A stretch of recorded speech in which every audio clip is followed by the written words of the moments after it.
Hi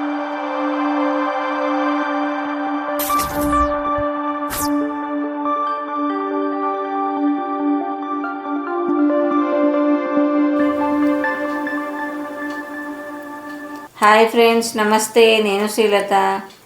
రాముని కళ్యాణం అనన్నా రామ పూజకనన్నా అన్ని ఏర్పాట్లు అయితే చేసుకుంటున్నానండి. అందులో భాగంగా ఒక చిన్న వీడియో మీకు చూపిద్దామన్నట్టుగా పెడుతున్నాను. చాలా సింపుల్గా ఇంట్లో ఉన్న వాటితోటి ఇలా చిన్నగా డెకరేషన్ చేసుకుంటున్నానండి.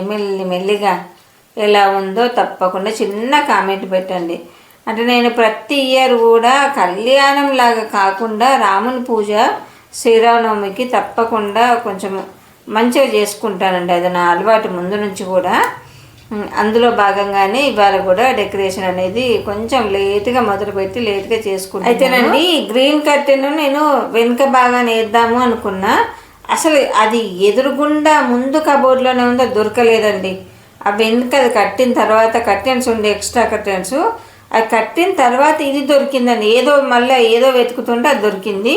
సర్లే ఇక దాన్ని మళ్ళీ ఆ కట్టింది చాలా కష్టపడి కట్టే కర్టెన్స్ ఇవ్వెందుకులే అన్నట్టుగా టేబుల్ మీద వేసానండి. చక్కగా మామిడాకులు, అరటాకుల మీద, పువ్వుల మీద రామయ్య తండ్రిని, సీతమ్మని, లక్ష్మణ్ని, అంజువారిని కూర్చోబెట్టినట్టు ఉంటుంది కదా అన్నట్టుగా. అంటే ఆ రామయ్య కూడా సీతమ్మ తల్లి కూడా అలా డిసైడ్ చేసిందేమోనండి. అది నిజంగా వాస్తవానికి చాలా ఎదురుగా అందుబాటులో ఉండే. కానీ నేను 3 సార్లు అదే కబోర్డ్ తీసా, నాకు అందులో కనిపించలేదండి. అదేంటో ఈ పైన ఈ కర్టెన్ అంతా సెట్ చేసిన తర్వాతనే అది కనిపించింది.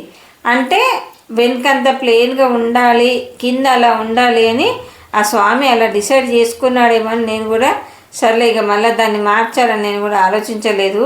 ఎందుకంటే చాలా లేట్ అయిపోయిందండి అప్పటికే. ఇంకా నాకు ఓపిక లేదు. చాలా సింపుల్గా ఇంట్లో ఉన్న వాటితోటి డెకరేషన్ చేసుకొని పూజ చేసుకోవడం అనేది నాకు కొన్ని విశేషమైన పండుగలకు నాకు చాలా ఇష్టము. అందులో భాగంగానే రామనవమి కూడా శ్రీరామనవమి కూడా చేసుకుంటాను. కాకపోతే పూజ రూమ్లో చేసుకునే టైంలో పూజ రూమ్లో చేసుకుంటాను. ఒక్కొక్కసారి హాల్లో అలంకరించుకుందాం అన్నప్పుడు హాల్లో పెట్టుకుంటాను. ఈసారి అయితే హాల్లో పెట్టుకుంటున్నానండి. ఎందుకంటే ఈసారి కొంచెం నాకు పెద్ద విగ్రహాలు వచ్చినాయండి. అది ఎట్లా వచ్చినాయి ఏంది అని రామ పూజ వీడియోలో నేను పెడతానండి. అసలు ఎంత చక్కగా ఉన్నాయండి. ఇప్పుడే రివీల్ చేయొద్దు కదా అని వాళ్ళు పేపర్స్ అలా చుట్టించారు కదా, అవి అలానే పెట్టి నేనైతే ముందు అలా కొంచెం ఎలా ఉంటుంది అన్నట్టుగా అలా పెట్టుకొని చూసుకుంటున్నానండి.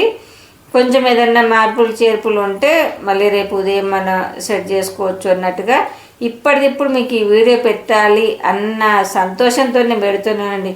అంటే మా రామయ్య తండ్రి, సీతమ్మ తల్లి ఈసారి అనుకోకుండా నా ఇంట్లోకి వచ్చారండి. అసలు చాలా అంటే చాలా ఇయర్స్ కింద అంత పెద్ద విగ్రహాలు మా ఇంట్లో ఉండేది. మళ్ళీ ఈ సంవత్సరం అనుకోకుండా అసలు కొంచెం కూడా ప్లాన్ లేదు, ఎక్స్పెక్టేషన్ లేదు, సడన్గా వచ్చాయండి. కాబట్టి నేను నా సంతోషాన్ని మీతో షేర్ చేసుకోవాలన్నట్టుగా ఈ చిన్న వీడియో పెడుతున్నానండి. ఈ వీడియోపై మీ కామెంట్ పెట్టండి. మిగతా వీడియో మాత్రం తప్పకుండా రేపు కానీ ఎల్లుండి కానీ వచ్చే వీడియో ఫుల్ వీడియో చూడండి. ఓకే అండి, బాయ్.